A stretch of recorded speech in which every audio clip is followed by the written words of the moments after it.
నమస్తే. Welcome to పొలిటిన్ media భక్తి భాస్కర ఛానల్‌కి స్వాగతం. ప్రస్తుతం మనతో ఉన్నారు ప్రముఖ ఆధ్యాత్మికవేత్త, ప్రముఖ జ్యోతిష్య వాస్తు పండితులు బ్రహ్మశ్రీ చంద్రమౌళి శాస్త్రి గారు. మరి గురుగారితో మాట్లాడి మనకున్న సందేహాల్ని నివృత్తి చేసుకుందాం. నమస్కారం గురుగారు. ఓం శ్రీమాత్రే నమః. గురుగారు, ఇప్పుడు మనకి 2026 శ్రీ పరాభావనామ సంవత్సరంలో కర్కాటక రాశి వారికి అసలు ఏ విధంగా ఉంటుందండి? అంటే ఆదాయం పరంగా అనుకోవచ్చు, వ్యయం, రాజపూజ, అవమానం గురించి తెలియచేయండి. ఓం శరణాగత దీనార్త పరిత్రాణ పరాయణే సర్వస్యార్తి హరే దేవి నారాయణి నమోస్తుతే. శ్రీ దుర్గా ప్రదేవతాయే నమో నమః. మా కర్కాటక రాశి వారికి ఈ పరాభవనామ సంవత్సరంలో ముఖ్యంగా ఆదాయము 2గాను వ్యయము 11గాను మనకి శాస్త్రం తెలియజేస్తోంది. అంటే వీరు ఎంత కష్టపడ్డా కూడా వారు అనుకున్నటువంటి రీచబుల్ అమౌంట్ని సంపాదించలేరు. శాలరీ పరంగా కావచ్చు, లేకపోతే వ్యాపార పరంగా కావచ్చు. అంటే వీళ్ళకు ఉన్నటువంటి గ్రహాల యొక్క స్థితిగతుల వలన ఆదాయం అనేటటువంటిది చాలా తక్కువగా ఉండే అవకాశం ఉంటుంది.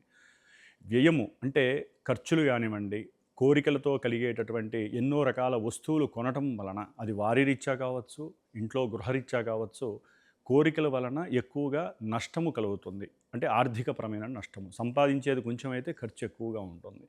కాబట్టి ఖర్చుని వీరు సాధ్యమైనంత వరకు తగ్గించుకోవటం, అంటే మనసు మీద ఆధారపడినటువంటిదే కర్కాటక రాశి.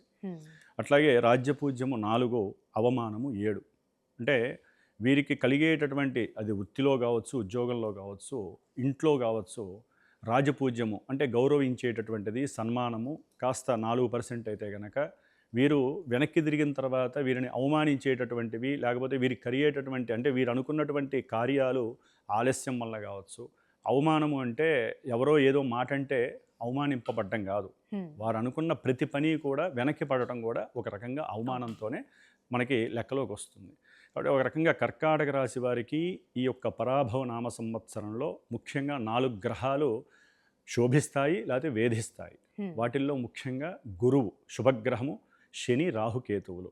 మిగతా 4 గ్రహాలు కూడా మాసగ్రహాలు అంటారమ్మా. చంద్రుడు దినగ్రహము, ఆయన రోజు మారుతూ ఉంటాడు కాబట్టి రకరకాల మానసిక చర్యలు ఉంటూ ఉంటాయి.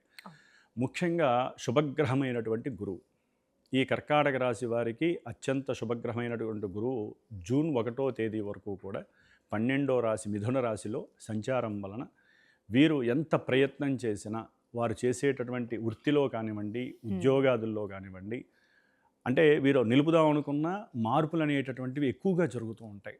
అంటే భయాన్ని ఎక్కువగా సృష్టింపజేస్తూ ఉంటాయి. అవతల వాడు వీరికి అనుకూలంగా ప్రవర్తించరు, సౌకర్యవంతంగా ఉద్యోగాన్ని చెయ్యనివ్వరు ఈ కర్కాటక రాశి వారికి. ముఖ్యంగా ఈ యొక్క గురుగ్రహము ఈసారి ఈ సంవత్సరంలో 3 రాశులు సంచారం చేస్తుంది. లెక్క ప్రకారం ఒక రాశిలో ఒక సంవత్సరం ఉంటే ఆయన సాఫీగా వెళ్ళిపోతూ ఉంటాడు. చెప్పేటటువంటి మా గురువులకు కూడా ఎక్కువ ప్రయాసలు ఉండవు. మరి అలాంటిది ఆయన జూన్ 1 వరకు 12లో ఉండి ఆరోగ్యపరమైనటువంటి ఎన్నో సమస్యల్ని కలుగజేస్తాడు. అట్లాగే ఏదైనా సరే వృత్తిలో కాస్త అవమానాలు, అనుమానాలు, అంటే శంఖ అంటారు. అసలు వృత్తి ఉంటుందా, పోతుందా, ఇక్కడ ఉంటామా, మారుతామా, ఇలాంటివి ఎన్నో రకాలైనటువంటి ఇబ్బందులు కలిగే అవకాశం ఉంటుంది. అట్లాగే వీరికి చదువు యందు కూడా కర్కాటక రాశి వారికి అనుకున్నటువంటి, అంటే కొన్ని ఎగ్జామ్స్ రాసే వాళ్ళు ఉంటారు, గవర్నమెంట్ జాబ్స్ కానివ్వండి, బ్యాంకింగ్ జాబ్స్ కానివ్వండి, వారికి అనుకున్నంత ర్యాంకులు రాకపోవటం వలన మానసిక క్షోభ ఏర్పడుతుంది. జూన్ తర్వాత కర్కాటక రాశిలోకి అక్టోబర్ 31 వరకు ఈ గురుడు ఉచ్చస్థితిని పొందుతాడు. అప్పుడు ఎవరైతే ఈ యొక్క ఎగ్జామ్స్ రాసి మళ్ళా రాయటానికి ప్రయత్నం చేస్తారో వారికి ఒక ఇంత ధైర్యం వస్తుంది. అంటే కంఫర్ట్నెస్ అనేటటువంటిది కలుగుతుంది. నేను రాయగలను, నేను సాధిస్తాను అనేటటువంటిది కొంతవరకన్నా అవకాశం కలుగుతుంది. తల్లిగారి యొక్క ఆరోగ్యం పట్ల కొంత చింత కలుగుతుంది. ఆర్థికంగా ఏదైనా వీరి దగ్గర ఉన్నటువంటి ఏ వెహికల్స్ని కానీ, లేకపోతే వీరికి ఉన్నటువంటి స్థలాన్ని కానీ అమ్మేసి అయినా సరే తల్లిగారు, తండ్రి గారి యొక్క ఆరోగ్యాన్ని కాపాడుకోవాలి అనేటటువంటి ఆలోచన బయలుదేరుతుంది. అంటే కంఫర్ట్నెస్ అనేవి చాలా వరకు తక్కువగా ఉంటాయి వీళ్ళకి, కర్కాటక రాశి వారికి. అట్లాగే అక్టోబర్ ఎండింగ్ తర్వాత నుంచి దాదాపుగా జనవరి 25 లేకపోతే మార్చి, ఏప్రిల్ వరకు కూడా ఆయన సింహరాశిలోకి వస్తాడు. అప్పుడు అసలైనటువంటి శుభాలు కలుగుతాయి కర్కాటక రాశి వారికి. అంటే ఆర్థికంగా కావచ్చు, కుటుంబపరంగా కావచ్చు, వృద్ధి ఉంటుంది. అంటే అనుకున్నటువంటి విషయాల యందు మూమెంట్స్ చాలా ఫాస్ట్గా ఉంటాయి. ఉద్యోగంలో మార్పు జరిగినప్పటికీ కూడా చాలా చక్కటి ఆర్థిక అభివృద్ధి అనేటటువంటిది వీళ్ళని చాలా ఆనందమయంగా ఉంచే అవకాశం ఉంటుంది. కోరినటువంటి కోరికలు సిద్ధించే ఫలితాలన్నీ కూడా వీరికి నవంబర్ 1 నుంచి దాదాపుగా మార్చి వరకు కొనసాగుతాయనే చెప్పుకోవాలమ్మా. మరి అండి వివాహ ప్రయత్నాలు చేస్తున్న వాళ్ళకి ఈ సంవత్సరం ఏ విధంగా ఉంటుంది? కుదిరే అవకాశం ఉందంటారా? వాళ్ళ పరిస్థితి చూసుకున్నట్టయితే ఎలా ఉంటుంది? కర్కాటక రాశి వారికి వివాహ విషయంలో అవతల వాళ్ళు ఒప్పుకోవటం అనేటటువంటిది, అంటే ఇప్పుడు వీళ్ళు నిర్ణయించుకుంటారు, వీళ్ళ ఇంట్లో సంభాషించుకుంటారమ్మ, కానీ అవతల వాళ్ళు ఒప్పుకోవాలి కదా వివాహానికి ఎటువంటి ఇబ్బందులు లేకుండా. ఆలస్యం చేస్తూ ఉంటారు. అంటే ఒక్కోసారి వీళ్ళకి అసలు ఈ సంబంధం కుదరదేమో, మనం వేరే ట్రాక్లోకి వెళ్దాము అనే ఆలోచన కూడా కలుగుతుంది కర్కాటక రాశి వారికి. ఇది ఎక్కడ దాకా వస్తుంది? నవంబర్ తర్వాత అప్పుడు సక్సెస్ అవుతుంది. అప్పుడు బాజా భజంత్రీలన్నీ కూడా కుటుంబంలో చక్కగా గౌరవము, వృద్ధి, ఆర్థికంగా ఏదైనా ఆస్తిపాస్తుల విషయంలో వీళ్ళకి సమృద్ధిగా రావటము, ఉద్యోగ అవకాశాలలో నిండుగా ధనం అనేటటువంటిది లభించటము, అప్పుడు కదా వివాహాలలో వీళ్ళు అనుకున్నది చేయగలిగేది. ఆ విధంగా జరగాలంటే గురుబలం అప్పుడు ఉంటుంది. శని వలనమ్మ ఈ కర్కాటక రాశి వారికి భార్యాభర్తలు ముఖ్యంగా ఏంటంటే వివాహం కాని వాళ్ళకు ఒక బాధ అయితే, వివాహం అయిన వాళ్ళకి భార్యాభర్తల మధ్య అవినాభావన సంబంధ విషయంలో చాలా లోటుపాట్లు కలుగుతూ ఉంటాయి. ఊరికినే కీచులాడుకోవటం, సరైనటువంటి సంభాషణ కానీ, ఒక్కోసారి చతురతగా మాట్లాడినా కూడా భార్యాభర్తల్లో ఎవరో ఒకళ్ళు అది కుటుంబీకుల గురించి, అంటే భార్య తరపు కుటుంబీకులతో వీరు మాట్లాడినా, వారితో అంటే అబ్బాయి తరపు వారితో వీరు మాట్లాడినా, అంటే పరస్పరము కూడా ఎక్కడో మాట విషయంలో వీరికి సంఘర్షణ బిగినవుతుంది. అక్కడ కుటుంబాలలో చాలా చాలా తేడాలు వస్తాయి. కుటుంబీకుల మధ్యవర్తిత్వం ఎవరన్నా వహించినా సరే వీరు అసలు వారి మాట వినని పరిస్థితి ఎదురవుతూ ఉంటుంది. ఎప్పటి లోపల? నవంబర్ లోపల. శని యొక్క అనుగ్రహం కాదు, ఆగ్రహం ఎక్కువగా ఉంటుంది. ముఖ్యంగా అమ్మ కర్కాటక రాశి వారికి అష్టమంలో ఉన్నటువంటి రాహుగ్రహ వేధ.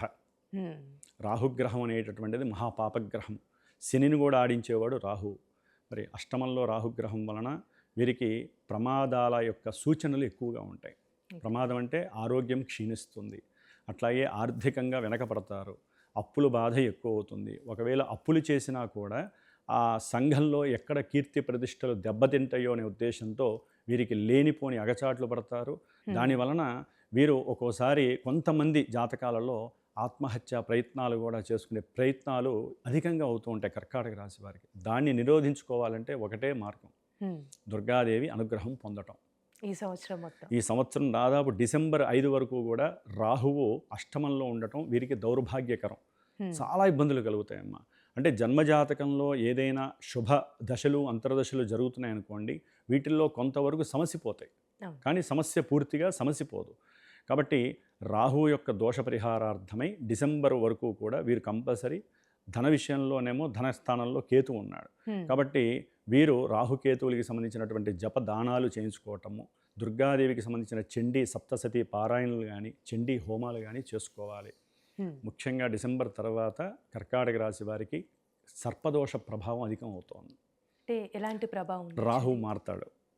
రాహువు రాశిని ట్రాక్ మారుస్తాడు, మకర రాశిలోకి వస్తాడు. కేతువు చూస్తే జన్మరాశిలోకి వస్తాడు. అసలు వీళ్ళ యొక్క ఆలోచన, వీరి యొక్క ఆరోగ్యం ఎటు నుంచి చెడిపోతుందో వీళ్ళకే తెలియదు. అంటే రాహుకేతు దోషం ఎట్లా ఉంటుందంటే అమ్మ మీరు అడిగినట్లుగా ప్రభావము ముఖ్యంగా వివాహ సంబంధిత విషయాలలో ఎక్కువగా ఉంటుంది.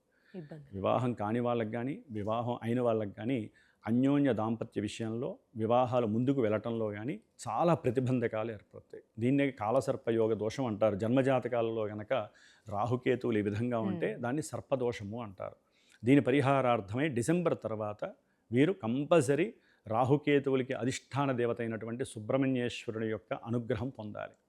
అంటే ఆయనకి సంబంధించిన సర్పసూక్త జపాలని హోమాలని చేయించుకోవడం ద్వారా భార్యాభర్తలైతే అన్యోన్యతను పొందుతారు. వ్యాపారస్తులైతే భాగస్వామ్యంలో వీరికి లేనిపోని సమస్యలు చాలా క్రియేట్ అవుతాయి. అసలు ఆల్రెడీ ముందు నుంచే వాళ్ళకి ఒక పట్టాన డబ్బు విషయంలో లేనిపోని అవమానాలు, ఒకరి మీద ఒకరికి అనుమానాలు కూడా ఎక్కువగా ఉంటాయి. అవి కాస్త పటాపంచలయ్యే రోజులు డిసెంబర్ తర్వాత ఉంటాయి. కాబట్టి కర్కాటక రాశి వారికి మాత్రము గ్రహస్థితి కొంచెం ప్రతికూలంగా ఉంది. అమ్మవారిని పూజించాలి. అమ్మవారిని డిసెంబర్ తర్వాత సుబ్రహ్మణ్యేశ్వర స్వామి వీళ్ళిద్దరిని ఆరాధించడం వలన, అంటే నిత్యము ఏదో స్తోత్రమో పారాయణమో చేయటం ద్వారా ఒకరికి ఒక రకమైన సమస్యలు ఉంటాయి కదా, అప్పుల బాధలు ఉన్న వాళ్ళకి సుబ్రహ్మణ్య అష్టోత్తర పూజలు కానీ అభిషేకాలు చేయడం ద్వారా రుణ విముక్తులు అవుతారు. పెళ్లి కాని వాళ్ళకి సౌభాగ్యపరంగా ఎన్నో ఆటంకాలు ప్రమాదాలు జరుగుతున్న వాళ్ళకి, అంటే భర్తకి ఏదైనా ఎక్కువ ప్రమాదాలు జరుగుతున్నా, లేకపోతే వీరికి ఏదైనా ప్రమాదాలు జరుగుతున్నా, ఆ సుబ్రహ్మణ్యేశ్వర స్వామికి సంబంధించిన కవచం ఉంటుందమ్మా. హ్మ్. కవచం అంటే మన శరీరాన్ని మొత్తం కూడా ఆయన ఒక ఆరాగా కాపాడుతూ ఉంటాడు. అలాంటివి చదువుకోవడం ద్వారా చాలా విశేషమైన ఫలితాలు ఉంటాయి. ఈ సంవత్సరంలో మాత్రం కర్కాటక రాశి వారు కొంచెం ఆచితూచి జాగ్రత్త. ముందుకు వెళ్ళాలి. నవంబర్ తర్వాత కాస్త గురువు అనేటటువంటి వాడు వీరి యొక్క జాతకంలో కొంతవరకు అభివృద్ధినిస్తాడే తప్ప, హ్మ్. 3 గ్రహాలు శని, రాహుకేతువులకి జపతపాదులు, హోమాదులు, దానాదులు ఇలా ఏదోటి చేసుకుంటూ హ్మ్. తల్లిదండ్రులను గౌరవిస్తూ, అట్లాగే గురువుల్ని గౌరవిస్తూ ఉంటే వీరికి కలిగేటటువంటి ఆపదల నుంచి తప్పించుకునే ప్రయత్నం అయితే జరుగుతుంది. చాలా చక్కగా తెలియజేశారు గురుగారు. ధన్యవాదాలండి. శుభమస్తు.